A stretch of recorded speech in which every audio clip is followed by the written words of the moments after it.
नमस्कार, मैं हूं योगेश राणा और आइए बात करते हैं उत्तराखंड में राजनीति की। हरीश रावत ने बाबा केदारनाथ के बाद राजनीति को अचानक से गैरसैंण पर फोकस करने का यत्न शुरू कर दिया है। उन्होंने एक प्रेस कॉन्फ्रेंस की है और गैरसैंण पर 9 सवाल कर दिए। इस पर सवाल किया जा सकता है कि उन्होंने अचानक गैरसैंण का राग क्यों छेड़ दिया है, जबकि वह कल तक तो बाबा केदारनाथ धाम में प्रधानमंत्री नरेंद्र मोदी के कार्यक्रम पर हल्ला बोल रहे थे। उन्होंने यह यू टर्न क्यों लिया है, उन्होंने यह टर्न यूं ही नहीं ले लिया है, इसके बड़े मतलब है। और अगर मैं कहूं कि आने वाले 25 दिन में उत्तराखंड की राजनीति गैरसैंण पर आकर टिकने वाली है, तो यह कोई बहुत बड़ी बात नहीं होगी, क्योंकि गैरसैंण को लेकर बड़े चुपके से और बड़ी सफाई से बिसात बिछाई जा रही है। मैं कल तक कह रहा था कि उत्तराखंड की राजनीति के केंद्र में बाबा केदारनाथ रहने वाले हैं। मैं आज भी कह रहा हूं कि केंद्र में बाबा केदारनाथ ही रहने वाले हैं, लेकिन गैरसैंण उत्तराखंड की राजनीति को गरमाने का सबसे बड़ा तत्व बनने जा रहा है। आइए बात करते हैं गैरसैंण को लेकर पर्दे के पीछे क्या पक रहा है। इसकी बात शुरू करने से पहले 2 बातें जान लें। एक, भाजपा की उत्तराखंड सरकार ने गैरसैंण में 29 और 30 नवंबर को विधानसभा का सत्र बुलाया है। यह सत्र देहरादून में भी बुलाया जा सकता था, लेकिन इस बढ़ती हुई ठंड में वहां पर क्यों बुलाया गया है, इसके पीछे बड़े गहरे मायने हैं। पहले हम हरीश रावत के वो 9 सवाल जान लेते हैं जिन्हें वो अचानक से निकाल कर ले आए हैं। उन्होंने कहा, सत्ता में आने पर कांग्रेस 2.5 साल में राजधानी को गैरसैंण शिफ्ट कर देगी। इसके साथ ही उनके 9 सवाल है और उन्होंने 9 सवाल सरकार से पूछे हैं। पहला सवाल, मार्च 2020 में ग्रीष्मकालीन राजधानी बनाने के बाद सीएम, मुख्य सचिव, प्रमुख सचिव, अपर सचिव ने कितने दिन गैरसैंण में रहकर काम किया। दूसरा सवाल, गैरसैंण में बुनियादी ढांचे के विकास के लिए घोषित 57,000 करोड़ रुपए का बजट कहां और उससे क्या क्या किया गया।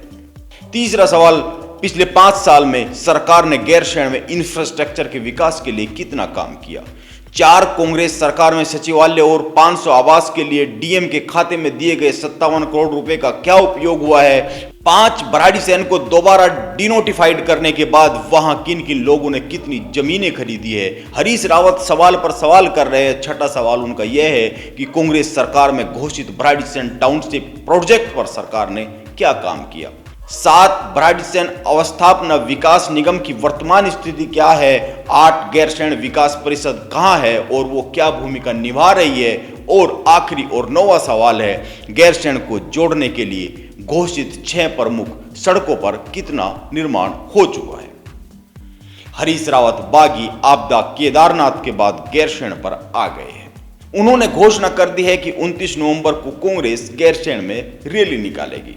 उनका कहना है कि सरकार गैरसैंण के नाम पर छलावा कर रही है, इसीलिए हम रैली निकाल रहे हैं। आइए अब इस पर बात करते हैं कि हरीश रावत अचानक से उत्तराखंड की राजनीति का मुंह गैरसैंण की ओर मोड़ने की कोशिश में क्यों लग गए।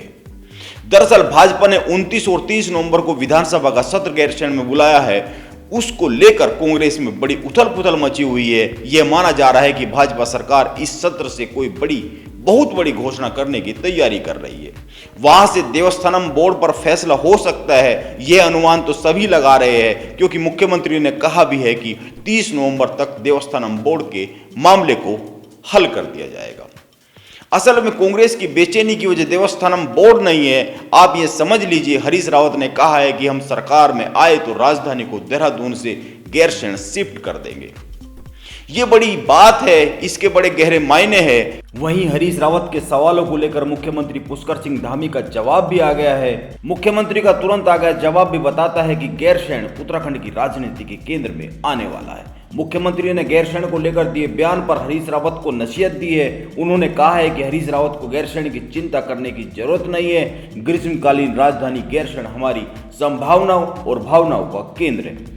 जैसा कि मैंने कहा है, गैरसैंण को लेकर धामी सरकार कोई बड़ी घोषणा कर सकती है। इसी को लेकर कांग्रेस में घबराहट है, जिस कारण हरीश रावत बागी केदारनाथ धाम से होते हुए गैरसैंण पर आ गए।